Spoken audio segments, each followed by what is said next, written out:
रहमान अस्सलामुअलैकुम प्यारे दोस्तों। शुगर के मरीज़ों के लिए बेहतरीन नुस्खा लेकर आपकी खिदमत में हाज़िर हूँ। शुगर नामुराद मर्ज़ हर घर में आ गई है। अगर शुगर को बीमारी समझेंगे तो मरीज़ बहुत परेशान हो जाएगा। इसको बीमारी ना समझे, उसे अपने जिस्म का हिस्सा समझे।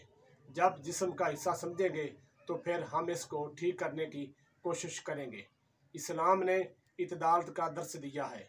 जब हम इत्दाल में आ जाएंगे तो ज़िंदगी आसान हो जाएगी। रोज़ाना वॉक करें और आराम आराम से चलें। अल्लाह पाक कर्म नवाजी करेगा।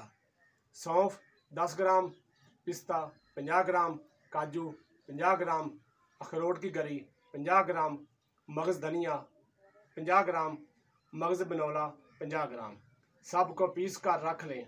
शुगर वाले हजरात के लिए बेहतरीन नुस्खा है। सुबह शाम खाने वाला एक एक चम्मच इस्तेमाल करें।